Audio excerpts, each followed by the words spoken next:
Madam, আপনার নাম? আমার নাম প্রিয়াঙ্কা গুহ। কোন স্কুলে চাকরি করেন? আমি দেবীনগর কৈলাসচন্দ্র রাধারানী বিদ্যাপীঠে চাকরি করি। কত সালে চাকরি? আমার 2016 এসএসসি প্যানেলে আমার নাম আছে। আমি আছে বলবো, কেননা এখনো আমি মেন্টালি অ্যাকসেপ্ট করতে পারছি না যে প্যানেলটা আজকে সকালে ক্যান্সেল করে দেওয়া হয়েছে। আপনি একটা যোগ্য আর অযোগ্য, এটা দ্বন্দ্ব চলছে অনেক দিন ধরেই। নিজেকে কোথায় মনে করছেন?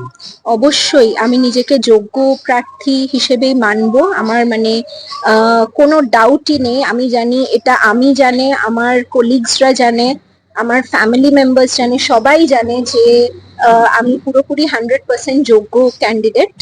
এবং আমার সঙ্গে যে এতজন 26,000 যাদের চাকরি বাতিল হয়েছে, তো সবাইকারই মেন্টাল অবস্থা যেরকম আছে, সেইটার পরিপ্রেক্ষিতেই আমি কথাটা বলছি আজকে।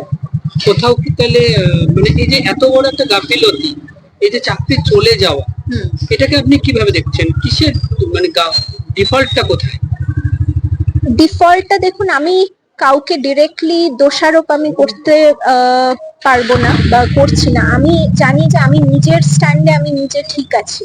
তো যারা সেইভাবে টেন্টেড ক্যান্ডিডেটস, তাদের জন্য আমাদের কেন চাকরি যাবে? আমার সেটা সব থেকে বড় কোয়েশ্চেন, যে তাদের ভুলের জন্য আমরা কেন সাফার করবো? এই 7 বছর ধরে এতটা সার্ভিস দিয়েছি আমরা ইনস্টিটিউশনে দিয়েছি, যেখানে ভোটের ডিউটি আছে, ভোটের ডিউটি করেছি, হায়ার সেকেন্ডারির খাতা এক্সামিন করেছি। তো তাহলে কেন আমরা এইভাবে সাফার করবো?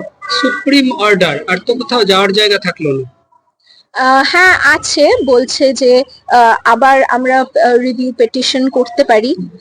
সেরকম হলে দেখা যাক আমাদের কি করা যায় সামনে। 3 মাসের মধ্যে আবার নিয়োগ দিতে হবে, আবার চাকরির পরীক্ষায় বসবেন? সেটা একটা বড় কোয়েশ্চেন, কেননা আজকে আমাকে যদি 1-2 বছর পরেও যদি বলতো যে একই পরীক্ষার জন্য বসা, সেটা আলাদা ছিল। আর 7 বছর পরে, কেননা ফ্র্যাঙ্কলি স্পিকিং, আমরা 11-12-এ যেই সাবজেক্ট ম্যাটারটা আমরা পড়াই, আর তার সঙ্গে এসএসসি যেই সিলেবাসটা আছে, অনেকটা ডিফারেন্স। তো আমাকে আবার সেই 7 বছর পিছিয়ে গিয়ে সেই পড়াটা করা, আমি আজ সকাল থেকে নিউজটা পড়ার পর থেকেই আমি ভাবছি যে কোথা থেকে স্টার্ট করবো আমি পড়াটা। কোথায়, এমএসসি লেভেলের পড়া না বিএসসি লেভেলের পড়া, কি কোথাকার পড়া, আমি কোথা থেকে স্টার্ট করবো? এটা একটা বড় কোয়েশ্চেন আমাদের জন্য। শেষ প্রশ্ন, রাজ্য সরকারের দায় কতটা?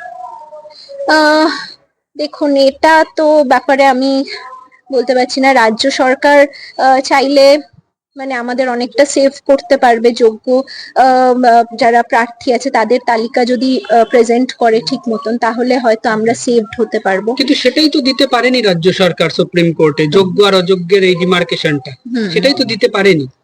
তার জন্যই তো আজকে এই অবস্থা। তার জন্য এই অবস্থা। এবং এখনো আশা করছি যে যদি গভর্নমেন্ট যদি প্রোভাইড করে, তাহলে অ্যাটলিস্ট আরো ফার্দার যাতে হেনস্থা হওয়া থেকে আমরা